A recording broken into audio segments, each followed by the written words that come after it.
Bonjour, c'est moi, Dene.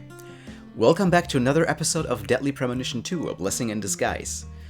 In the last episode, we finally finished the fucking goose chase that was laid on to us by the pastor of the church. And he gave us an eerie drum set, like very tiny drums made out of cans and anaconda skin. And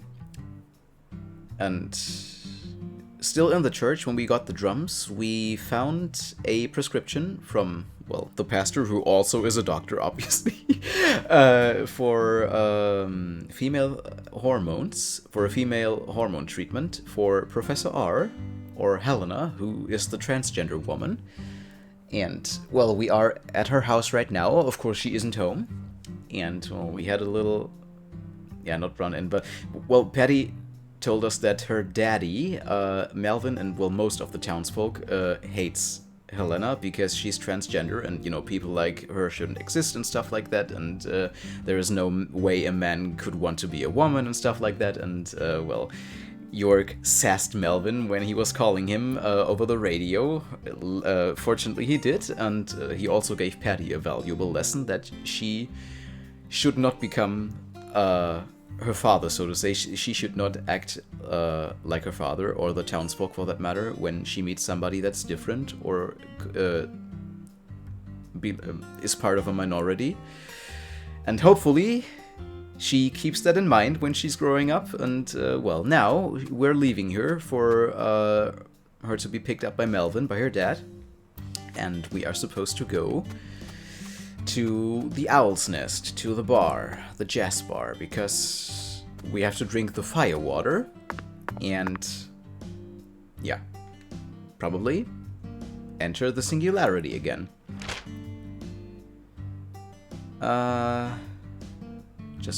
Of course, it's way over here. Yeah, in that case... yeah, we're gonna go here again. And call a wyvern, obviously. Because I ain't skating all the way, let me tell you that much.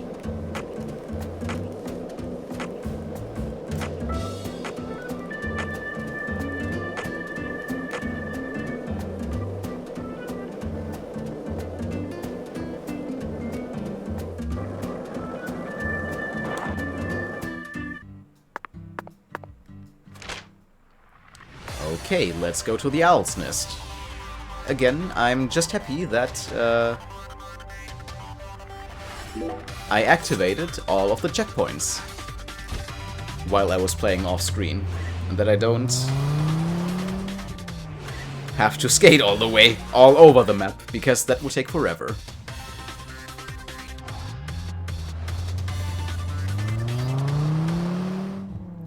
Okay, here we are.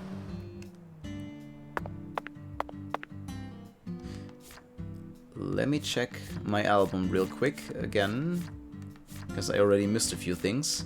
I can go back anytime, but I try... No, this is not this one. Okay, well, I try to not miss any more fleur-de-lis. Yeah, it doesn't seem like there would be one here. Anyway, the Owl's Nest. By the way, look at that beautiful tree. Where have I seen that before?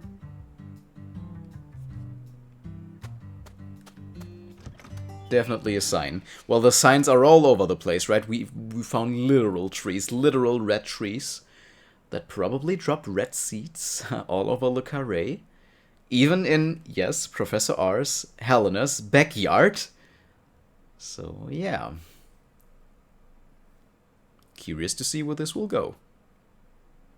I mean, we all already know where this will go if we played or watched the first game, but anyway, curious to see where this will go. Look, Zach.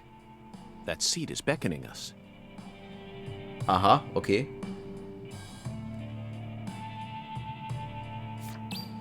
Sit at the bar. Best seat in the house. Yeah, but I'm gonna take a look around first, obviously. Actually, yeah, let me save, because I haven't done that in quite a while, I think.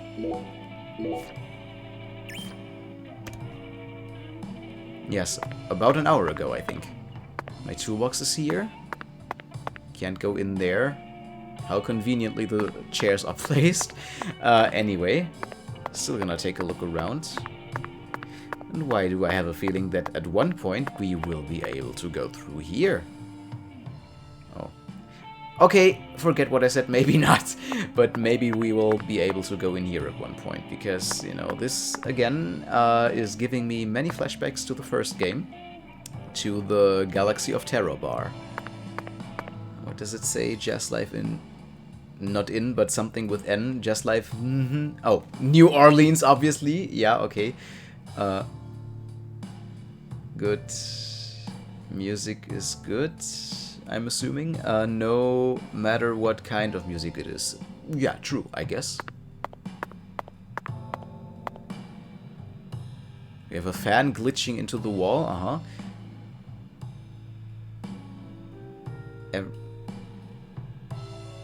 Music for... I'm trying to read what it says above the flags. Well, every night in the middle, and then all... And life are all?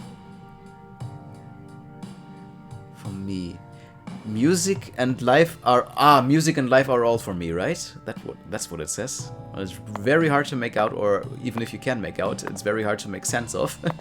But they also have a discount for 10 people, okay. But yeah, we're not gonna get that because we aren't 10. Listen to the two ends and drink dry the firewater. Do this, and you will see the other world. Hungen's oracle pointed us to this bar, so we must have to do something here. Yeah, drink some alcohol. But I feel like the firewater part is missing something. Singularity inspection start. Oh boy. Yeah, I guess we're gonna go left to right. Entrance. Not many people in here tonight. It's usually a bit more lively. This is a bad omen, Zach. The Oracle guided us here on our search for our next clue. But how do we know the Oracle wants to lead us toward the light? Maybe it's actually a devil, slowly luring us into the mouth of hell. Could be, yes. We'll know when we're there, right? So, a flyer? Looks like a flyer for a jazz concert. They actually make flyers for weekly concerts? By the way, two interesting things. Emma is on there, and Tyrone is on there, oddly enough. Apparently he makes jazz music, but it also says the names on there. Xavier Johnson, Speed Witch. Yeah, I don't think we know who that is, right? I don't think we do. Tyrone Sanders and his saintly melodies. The Speed Witch with kicks like a V12 engine. The Speed Witch, could that be Raven? Now that I think about it, I don't know. And the young genius Emma Sanders with bass lines that'll flip you upside down. And a man who was truly born to perform, Xavier Johnson, and his solitary white garment. Solitary white garment. What does that have to do with the music? Yeah, what does that have to do with the music? Large go sign. Oh no. Great. Well, we got a discovery bonus of $20.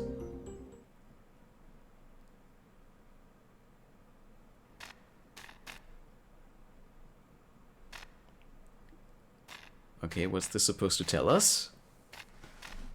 Just asking. God! No. Yes, God. God rank? Because the OD... Zach, do you see that? Is missing? It's a gigantic go sign. I think someone's trying to send us a very powerful message here. That settles it. This must be a singularity.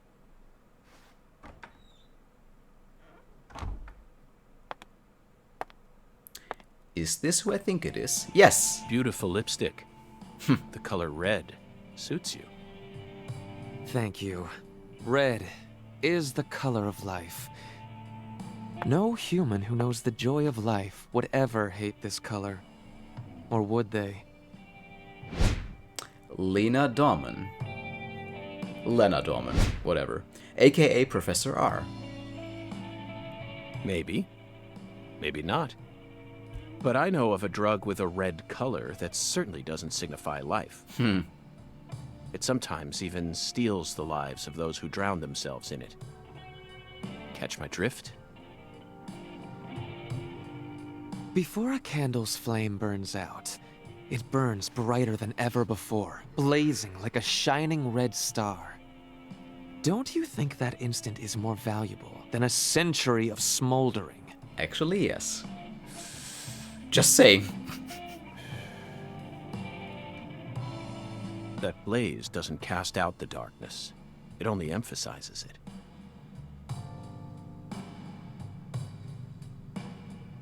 But where are my manners? I'm FBI Special Agent Francis York Morgan. Let me get straight to the point. You were present when Lise Clarkson was murdered. And you were also involved with Helena Clarkson's death. Correct?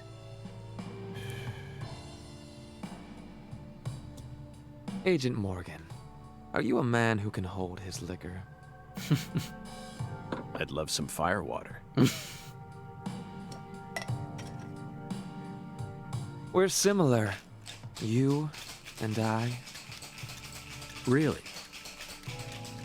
I don't see the resemblance. Well, you should. Look deeper. Think about who you were when you were first born, and who you are now. Different selves exist inside your body. We played Are the you first talking game. about Zach? Yes. Well, I guess I can talk open about this, right? York isn't really York. York is Zach. He has a personality issue as well. But we know that because we had flashback.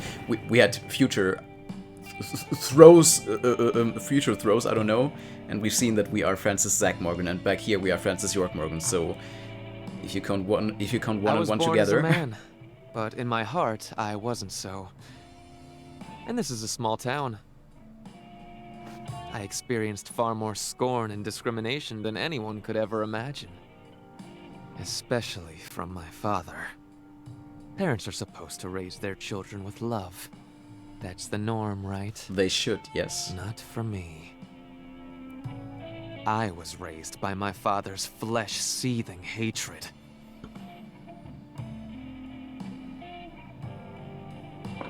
So you ran away from home, started making drugs, then seduced a young life and destroyed it? That story makes no sense to me. Think about it.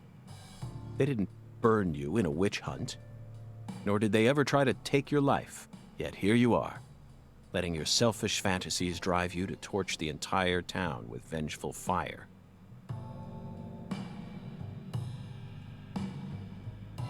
Why did you abandon your inheritance only to end up in a place like this? What do you hope to achieve?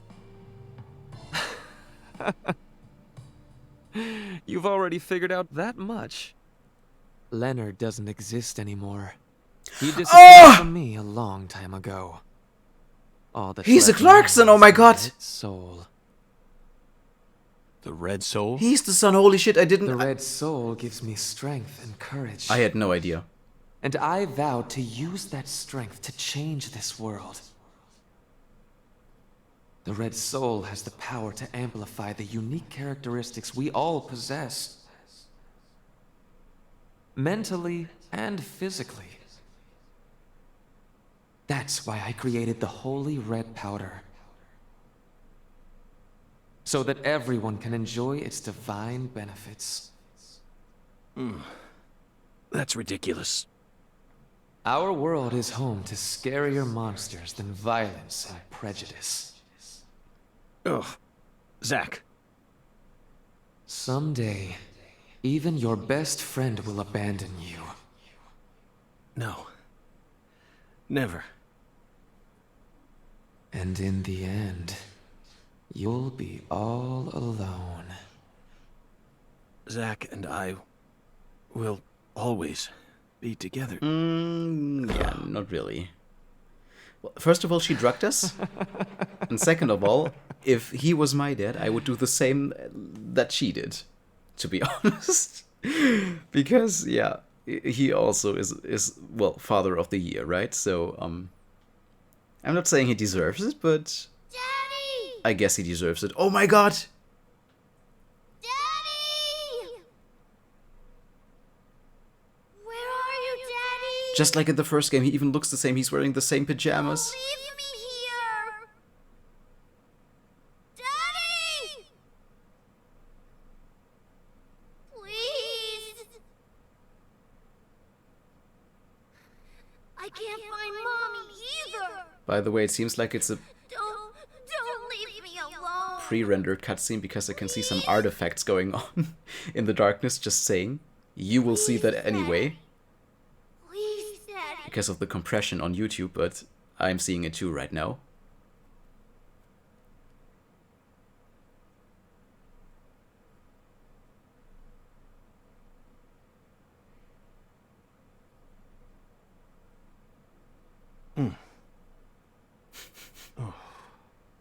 She got us, Zack. She spiked the drink with some sort of sleeping pill. Well, unless she robbed us, I'm just a tiny bit salty. No wonder they call her the Professor. Whew. But that was a rash move. Perhaps she realized that she's finally crossed the point of no return. Or... We need to head to the Clarksons at once, before it's too late. We can still stop this. Okay. Let's see if we can still stop this. The Oak Castle. Head to the front gate of the Clarksons. Okay. There's nothing else in here, right? I don't think so. But let me check something. Okay, hunger and sleep are still in order. Well, we were filled to the brim when we ate Alexis's delicious Cajun food.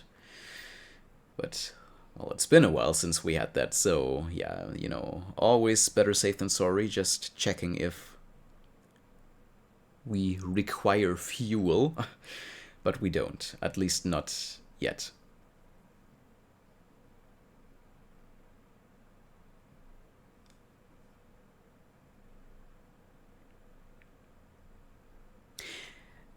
I'm also curious to see how many time has passed, for how long we have been knocked out. Because surely the people behind us didn't mind, apparently.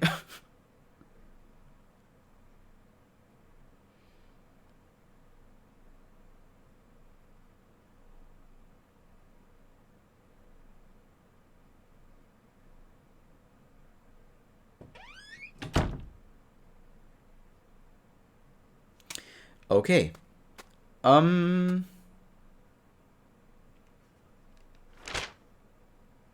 I even call a wyvern?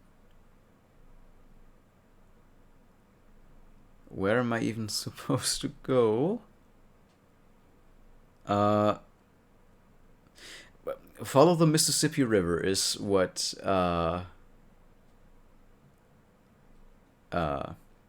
Patty said a while back to get to their house, but oh,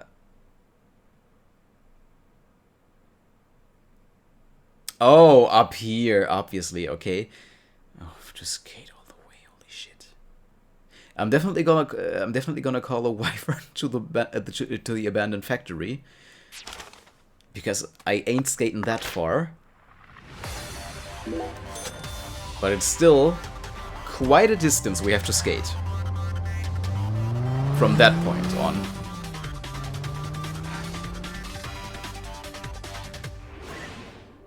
Just hoping there will be another checkpoint at the Clarkson estate, so that if we have to go there again, it'll be easier to do so. Wrong way.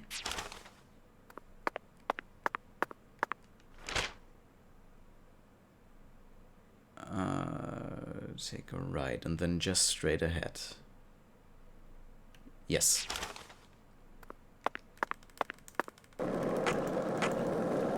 Yeah, no music anymore because night has fallen. Although I don't know why the music is only playing during the day, to be honest, but okay. Were you thinking about Galena too? And all the other women we've seen so far on our travels across the states? Zach, I'm right, aren't I? This is a vast country. Incredibly vast. And it's mostly composed of mountains, deserts, and farmland, with small towns scattered about here and there. That's how America looks to me. Compared to the scale of this entire country, New York, Chicago, and LA are all microscopic. Sometimes they even feel like figments of my imagination. Think back to what Las Vegas looked like when we were driving up I-15. It was a mirage. But TV and movies dress up those mirages and broadcast them to people all around the world. Meanwhile, American women become fascinated by the gorgeous city lights and are drawn toward those illusions. The very same women who were chosen as prom queens in their small towns. In the end, all they find are ghosts. Once their eyes adjust to that blinding light, they realize there's nothing but vanity and lust surrounding them. They finally figure out that it was all in their heads. Then they quickly try to satisfy themselves with something else. Drugs. And drugs are the gateway to a whole pantheon of crime. Zach, remember what you told me once?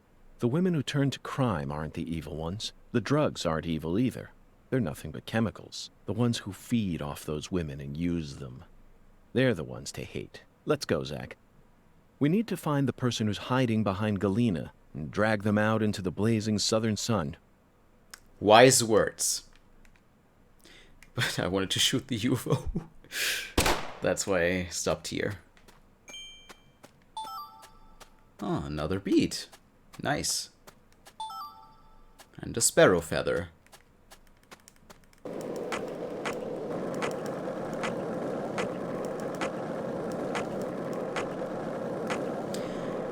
I just hope we will make it before the red shadows come out, but I think we will because we have 2 hours and 20 minutes before that happens, so yeah. Okay, another monologue. If this town has a symbol, it's got to be that bridge hanging over the bayou. Lift bridges are truly a rarity. Reminds me of Duluth, Minnesota. Remember what happened there? That man went to such great lengths to collect his victims' tongues. You know, the one who would French kiss them every day as they slowly decompose. As I drove him to the station after his arrest, he started lecturing me on the proper way to give someone a kiss. Anyway, back to Duluth. They have a famous lift bridge there called the Aerial Lift Bridge. The lift bridge here is the first one we've seen since then, but this one looks a lot smaller than the Aerial Lift Bridge. Its smaller size was most likely chosen due to the width of the river and the sea level of this area. The height and structure of a bridge is what determines which sort of boats can travel down the river. Normal bridges' base heights are set at a higher point so that boats can freely pass underneath them. But I imagine it would be difficult to create a bridge with a large arch here due to the river width and the sea level. That's why we're seeing all these mobile bridges such as lift bridges and drawbridges around here. As far as Louisiana goes, it appears that they've built mobile bridges over most of the bayous. Fascinating, isn't it, Zach? So many different types of bridges. I'm curious to learn even more about bridges now. Let's do some detailed research next time we get the chance. He has a bridge fetish. What I wanted to do is collect, hopefully collect another fleur-de-lis. Well, this isn't the only Le Carré sign, so I don't know if this is the right one. Could be, right? I think this is the right one, yes? Probably gonna be attacked by wolves. Leave me alone and I'll leave you alone. Haha! Yes, great. Ding! Let me grab what's lying down here real quick. And now we can move on. And pass underneath that ominous bridge that just spawned in. That was just called in. when we were skating along the road. Hey, want to talk about bridges? Why? I've become obsessed with bridges, Zach, and there's no turning back now. Yeah. Remember what we saw on our way here? Back when we were driving that hybrid car before we switched over to the skateboard. We passed over the Lake Pontchartrain Causeway, the longest bridge over water in the entire world. Remember the sudden downpour that made it impossible for us to see the road? The rain was so torrential that we couldn't see more than a few miles ahead of us. I'm sure local drivers are used to that sort of thing. They were all going normal speeds. I'll bet that scene reminded you of a certain film, or perhaps a certain person. Violent City, 1970, directed by Sergio Salima. I only ever saw it on TV when I was a kid, so I don't remember it very well. But I definitely remember that it featured a bridge, a long bridge. During the New Orleans part, that's the one thing I remember. That bridge must have been the Lake Pontchartrain Causeway, and the film starred Charles Bronson. Charles Bronson. Charles Bronson. What an amazing sound. You couldn't possibly find another man whose name matches his appearance so perfectly. Yes, of course I know that Charles Bronson isn't his real name. Charles Dennis Buczynski. That's his real name, but he's Bronson. Period. Zach, what's your favorite Bronson film? Death Wish? The Magnificent Seven? Rider on the Rain? Or Farewell Friend? They're all masterpieces, but to me, his greatest work lies elsewhere. That's it, Zach. No wonder we get along so well. I don't care what anyone else says. His greatest film by far is 10 to Midnight, 1983, directed by J. Lee Thompson. There's no realism to be found in this movie, but that's what makes it so great. One might even call it a fantasy masterpiece. It was certainly filled with Oops.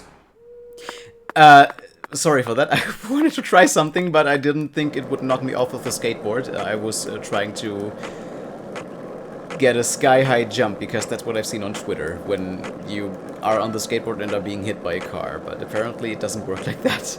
And, well, I was googling Charles Bronson just now, and, well, I don't think he looks like his name. That makes sense. Did you notice it yet? The streets in New Orleans were a mess. All busted up and undergoing maintenance. The city was built on a swamp, so the ground is soft. All it takes is some heavy rain to cave it all in. There were also a lot of places where large tree roots were pushing up parts of the asphalt and the sidewalk. Those bumps were dangerous even when we still had our car, remember? But this town... There is a checkpoint, oh my god. The streets are all paved so cleanly that we can skate along them without a care in the world. And there's hardly any trash or graffiti to be found anywhere. The Clarksons truly do control this place. For better or worse, it's a good example of how allowing certain people to run... Yeah... Thank you. So I don't have to worry about skating all the way again. Although, skating at night on a lonely road is kinda cool, not gonna lie. But the stars look very weird. The Clarksons, the Oak Castle.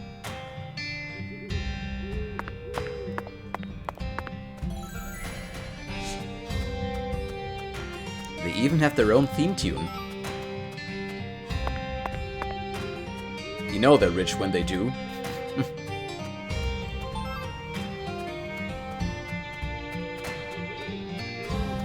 Yeah, not gonna walk all the way. Let me jump on my skateboard.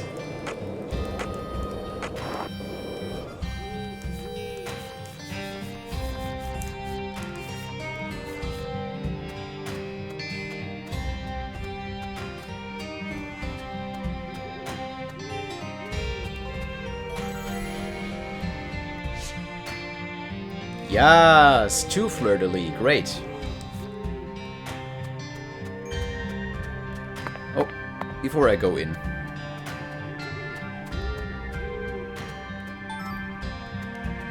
Just this one thing.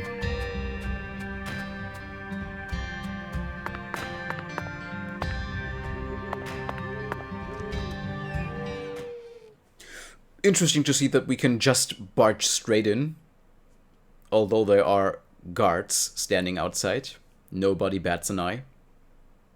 Interesting. And I know it's not really that big of it, at least I don't think it's the thing, to lock your door in America, but considering the wealth of this family, and because I guess most people hate them, most of the townsfolk hate them.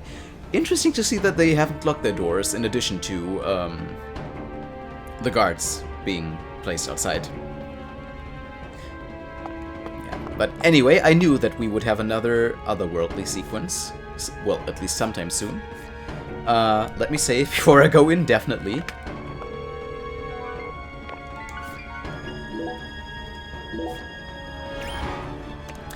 And taking a look at my stopwatch, what a way to end the episode, right? I've been recording for almost 31 minutes now, so you know what that means. Thank you very much for watching. I hope to see you again very soon in the singularity, in the next episode of Deadly Premonition 2, or in another game here on my channel. Bye!